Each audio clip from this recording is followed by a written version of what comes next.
This is the Nokia 5, one of a handful of new devices using the Nokia brand. I say this because this is not exactly the same Nokia that you and I know.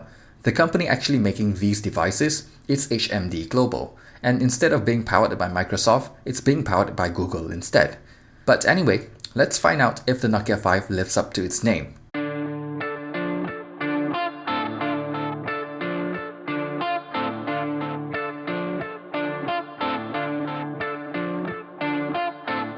This feels like a well-built phone, not just for its price, but like well-built, period.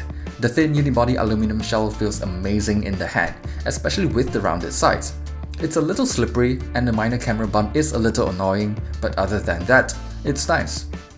I have to admit, I wasn't really a fan of the design when I saw pictures of it, but seeing and holding it in person has changed my opinion.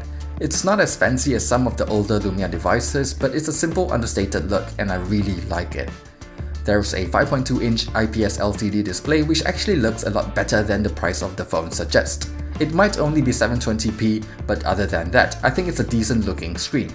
It's usable in most lighting conditions and has decent viewing angles. Just below it, you get your standard Android navigation buttons, with the home button being the fingerprint sensor as well. Even though it might not be that quick to unlock the phone, it's still nice to have for a phone at this price point. While I like the layout of the buttons, I just don't think that these icons looks as nice in the form of capacitive buttons. I think a simpler design would make the front of the phone look way nicer. At the bottom, you get a micro USB port, which is pretty disappointing for a phone in 2017, but forgivable considering its price point. There is a single speaker just beside it that sounds a little tinny, but is able to get pretty loud. Then at the top of the phone, there is a 3.5mm headphone jack, which is always nice to see. This is a proper dual SIM phone as well with micro SD card support.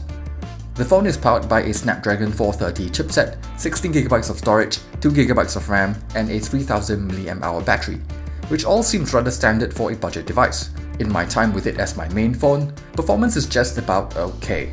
It's not uncommon to see minor stutters, pauses, and dropped frames every now and then. For a phone this price, it's sort of to be expected. The touch response also seems to be a tiny bit slower in some areas, but other than that, things are generally quite usable. I can run pretty much all of the apps I need, I can still game on the phone on lower graphics settings, and simpler games still plays well. I imagine for not so demanding users, this is still going to be a decent experience, not to mention that battery life is actually quite decent, lasting me a full day of use quite easily. But if you are a slightly heavier smartphone user or want a smoother experience, this might not be the best option for you. Something that I really like about the Nokia 5 is their approach to software. It has some minor tweaks and a few of their own apps, but other than that, it's mostly stock Android with mostly Google apps. I did notice that in multi-window mode, I can't adjust the size of each app, so it's pretty much stuck at a 50-50 split. But it's an easy fix, just change the display scaling to small and you're good to go. HMD Global also promised regular software updates, and so far they have been doing a decent job. The phone is already on the August security patch, but whether they can really keep this up, only time will tell. On the back, the 13MP rear camera can produce some decent looking shots in good lighting. Dynamic range can be a bit lacking, but the Auto HDR mode does help a little. Images are generally pleasing to look at. In low light, the image processing is a little bit too heavy for my liking. Heavy noise reduction, sharpening, and pumping up the saturation. But it's probably fine if you're just viewing it on your phone. The 8MP front camera has autofocus, which is nice I guess. I'm still not entirely sure it's necessary. In low light, the image processing is a bit heavier, but overall, it's a relatively decent front camera. This is a budget device after all, so with that in mind, I think the camera experience is just about where it needs to be, nothing more. It's always a bit tricky when it comes to reviewing budget devices. Often than not, it just comes down to what you want from a phone and what compromises are you willing to live with.